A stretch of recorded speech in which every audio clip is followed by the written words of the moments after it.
तो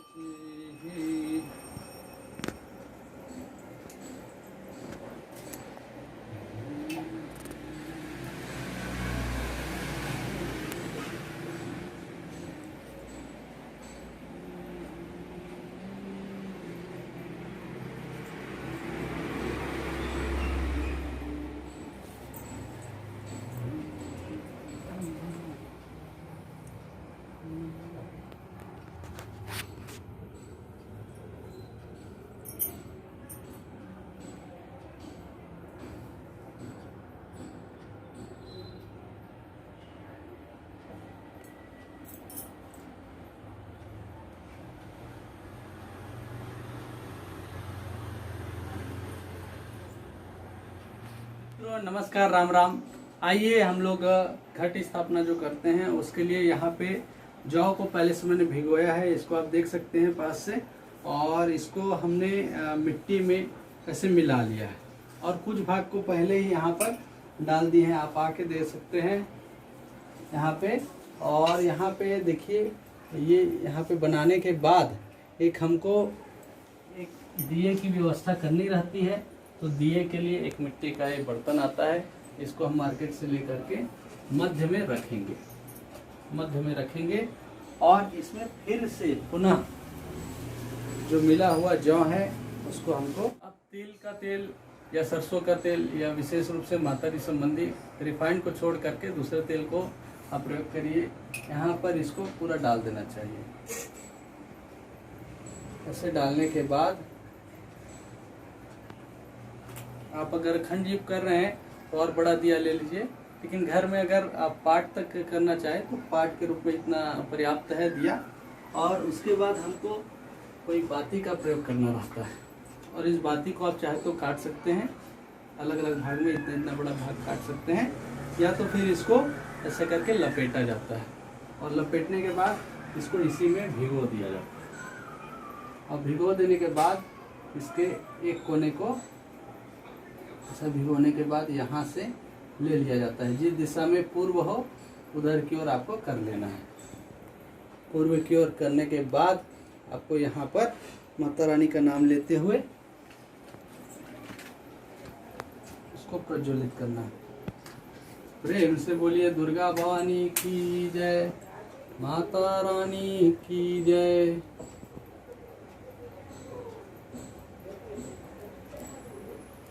थोड़ा देर लगता है शुरुआत में।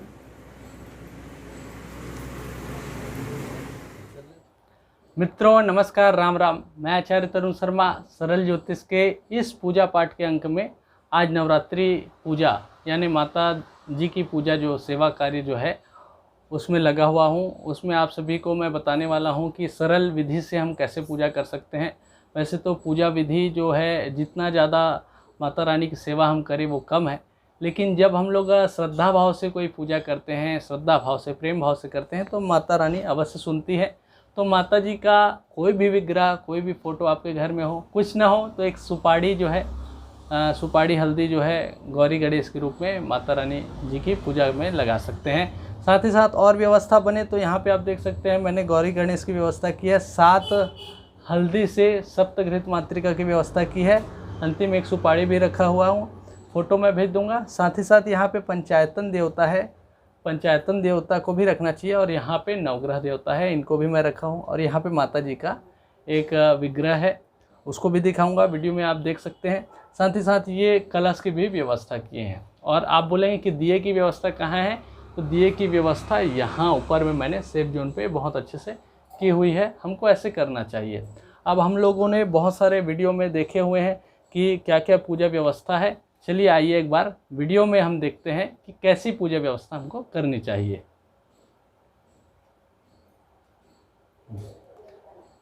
मित्रों आइए हम लोग चलते हैं माता जी की सेवा में। सबसे पहले हमको सरल विधि से करना है तो 5 चीज़ें विशेष रूप से माता को प्रिय है। विशेष रूप से पहले हमको शुद्धि करना रहता है, अपने आसपास जल छिड़कना चाहिए, जल ले लेना चाहिए। जल को अगर आप निर्जला रख रहे हैं तो पिए नहीं, ऐसे सिर से लगा लेवे, है ना। लेकिन जो निर्जला नहीं रखे वो 3 बार जल को ले लेवे और उस जल को ऐसे पी लेना चाहिए। और पीने के बाद हाथ को ओम ऋषिकेशाय नमः बोल करके धो लेना चाहिए। इतना करने के बाद एक फूल ले लीजिए, फूल की सहायता से सभी जगह गंगा जल मिले हुए जल को छिड़कना चाहिए। ओम पवित्र पवित्रो वा सर्वावस्थांगतोपि वा यस्मरेत पुंडरीकाक्षम सर्वबाह्याभ्यंतर शुचि शुचि। हाथ जोड़ लेना चाहिए माता जी की ओर, पूर्व की ओर मुख करना चाहिए। कहाँ? पूर्व की ओर मुख ही करना चाहिए। और माता जी का मुख हमारी ओर रहे, माता जी का मुख पश्चिम मुखी होगा, चल जाएगा, कोई समस्या नहीं है। माता जी के विशेष नाम को हमको लेना चाहिए।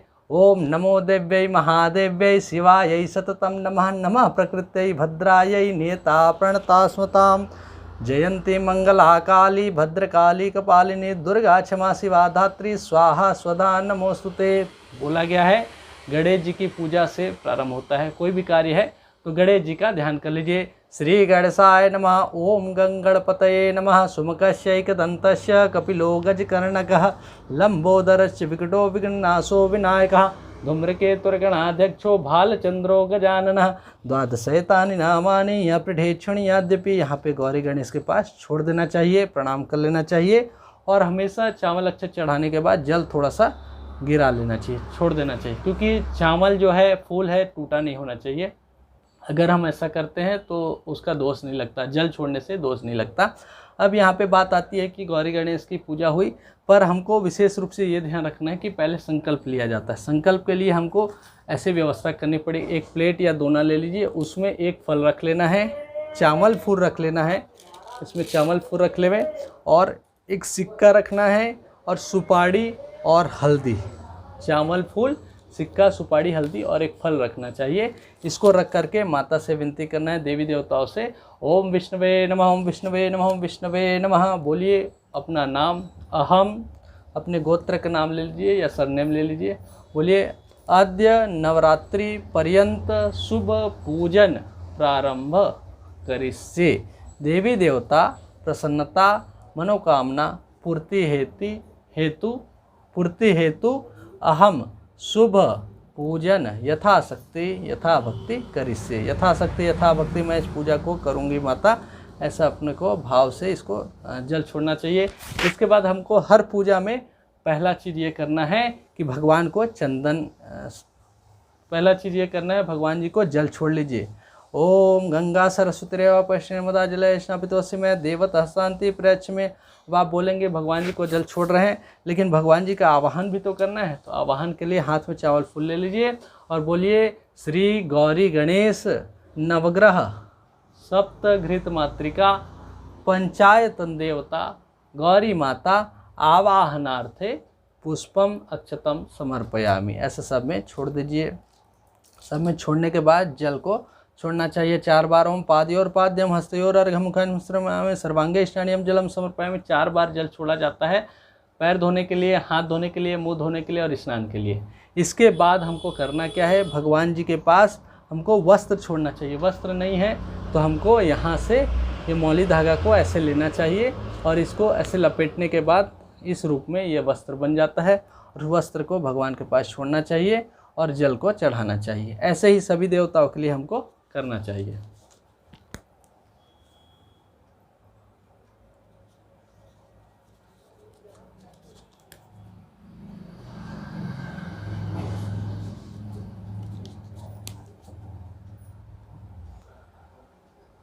माता रानी के लिए श्रृंगार आया हो तो उसको श्रृंगार को चढ़ा दीजिए। श्री दुर्गा देवी सिंदूरादि श्रृंगार सामग्री काम समर्पयामि आभूषण रत्नानि च समर्पयामि। इसके बाद हमको एक फूल की सहायता से जितने भी चंदन है उसको ले लेना है और चंदन को ऐसे करके गिराना है। ओम श्री खंड चंदनम दिव्यम गंडाढ़ सुमनोहरम विलेपनम सुरश्रेष्ठ चंदनम प्रतिगृहीताम। देवताओं को सिंदूर नहीं चढ़ता, बाकी सबको सिंदूर चढ़ता है। उसके बाद इसको माता के पास रख दीजिए। सब फूल को देवी देवताओं के पास चढ़ाइए। ओम पुष्पैर्नानार्विधि दिव्य कुंकुमैदय चंपकै पूजार्थनि ते तुभ्यम पुष्पाणिम प्रतिगृहीताम। फूल माला आया हुआ हो तो फूल माला को ले लेना है और चढ़ा देना चाहिए। ओम माल्यादिनी सुगंधिनी मालत्यादिनी वै प्रभो मैं अनितानि पुष्पाणि पुष्पमाल्याम च समर्पयामि। विशेष रूप से आप ऐसा करके आप माता जी को पहना दीजिए। श्री मात्रे नमो नमस्ते। फिर जल को हमको छोड़ना चाहिए और इसके बाद इतना बस कर लिए, जल, चंदन, फूल ये हो गया। अब इसके बाद हमको धूप दीप करना है। धूप दीप के लिए चलिए व्यवस्था करते हैं।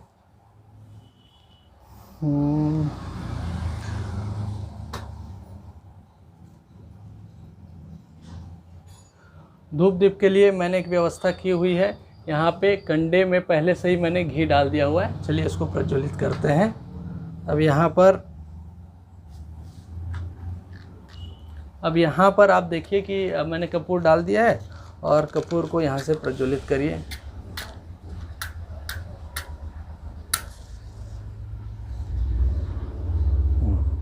यहाँ पे जल घुमा देना चाहिए पहले और इससे आरती करना है।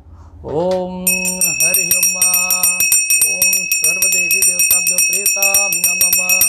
साज्यम च वर्त संयुक्तम वहिन्या योजितम मया दीपम गृहाण देवेश त्रैलोक्यतिमिरापहम। श्री दुर्गा देवी प्रेताम नमः। ऐसा हाथ जल पोंछ लीजिए, ऐसा जल घुमा देना चाहिए। इसके बाद हमको फल चढ़ाना चाहिए। फल के लिए आसपास में फल को छुआ छुआ के रखते जाएं उस देवी देवताओं के पास में।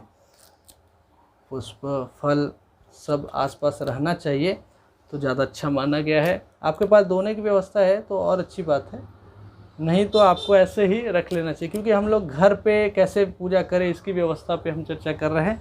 तो हमको यहाँ पे फल एक एक फल भी रखते जाना है और ये भी ध्यान रखना है कि वो देवी देवताओं को ये फल मिल जाए।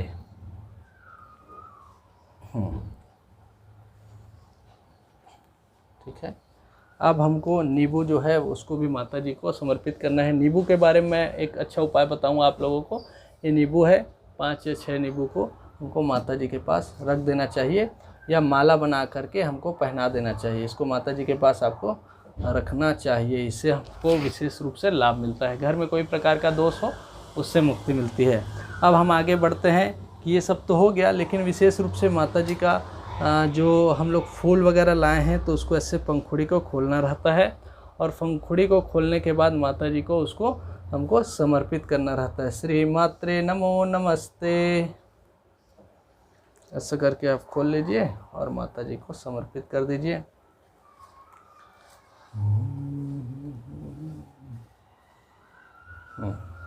यहाँ से आप देख सकते हैं। और सुंदर सुंदर नए नए फूल मिल जाए तो अच्छी बात है। अगर नहीं मिल पाता है तो आप एक दिन पहले अगर फूल लाए हैं मार्केट से उसको भी चढ़ा सकते हैं। अब इसके बाद हम देखते हैं कि माता जी को नैवेद्य अर्पित करना है। तो नैवेद्य के लिए जो भी बनाए हैं घर में, सूजी या हलवा मीठा कुछ नैवेद्य बनाइए। इसमें माता रानी जी के पास के फूल को ले लीजिए और उस फूल के टुकड़े को इसमें डाल दीजिए और इसको माता जी के सामने में रखना है। रखने के बाद यहाँ पर आप देखिए ऐसे जल फेर लीजिए, 3 बार ऐसे ताली बजा दीजिए। विनती करिए कि नैवेद्यम निवेदयामि, हे माता रानी इस नैवेद्य को आप ग्रहण करें। ओम हरि ओम श्री दुर्गा देवी नमो नमस्ते। अंतिम में 5 सुपारी, हल्दी, लौंग, इलायची सबको ले करके इसी में ही माता जी के पास छोड़ देना है और प्रणाम कर लेना है। श्री मात्रे नमो नमस्ते। दान की सामग्री को भी आप यहीं पे पास में रख दीजिए। किसी ब्राह्मण को दान जरूर देना चाहिए। वो सभी सामग्री को पास में रख देना चाहिए और इसमें जल छोड़ना चाहिए। इतना चीज़ जब हो जाए तो अंतिम में हम लोग क्षमा प्रार्थना करते हैं। देवी देवता से विनती करते हैं कि हे देवी देवता हमारे इस पूजा को ग्रहण करिए। मंत्रहीनम क्रियाहीनम भक्तिहीनम सुरेश्वरी यद पूजितम मया देवी परिपूर्णम तदस्तु मे, ऐसा करके छोड़ देना चाहिए।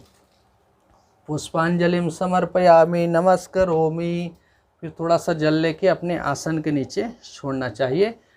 बोलिए अनेन पूजनेन श्री दुर्गा देव्यै प्रियताम नमः, ऐसे सामने जल को गिरा दीजिए। इतना बस हो गया। इसके बाद आपको करना क्या है? इसके बाद आपको करना है कोई पाठ करना है। माता जी का कोई पाठ करें। कुछ मंत्र याद ना हो तो माता जी का एक विशेष मंत्र है, उसको चलिए साथ में गाते हैं। सर्वमंगल मांगल्ये शिवे सर्वार्थ साधिके शरण्ये त्र्यंबके गौरी नारायणी नमोस्तुते। प्रेम से बोलिए दुर्गा भवानी की जय। बस इतना। दुर्गा चालीसा पढ़ें। दुर्गा सप्तशती से जुड़ा हुआ अर्गला स्तोत्र पढ़ सकते हैं, सिद्ध कुंज का स्तोत्र पढ़ सकते हैं या दुर्गा सप्तशती भी पाठ कर सकते हैं। जो आपको सही लगे उसको ज़रूर करें और आप सभी अपने अनुभव को ज़रूर बताएं, अवश्य बताएं, क्योंकि माता रानी की अगर हम सेवा करते हैं तो उसका पूरा पुण्य फल हमको तुरंत ही दिखता है। इसी 9 दिन में, नवरात्रि में हम अगर श्रद्धा भाव से करते हैं तो पूरा लाभ हमको मिलता है। मिलते हैं अगले वीडियो में, जिसमें हम सरल विधि पर और कुछ चर्चा करेंगे। आज का ये पूजा अंक आप सभी को कैसा लगा इसे मुझे अवश्य बताएं। साथ ही साथ कुछ और सवाल होंगे तो उसको ज़रूर पूछें कमेंट बॉक्स पे। मिलते हैं अगले वीडियो में, तब तक के लिए नमस्कार, राम राम, जय सिया राम, जय हो मैया।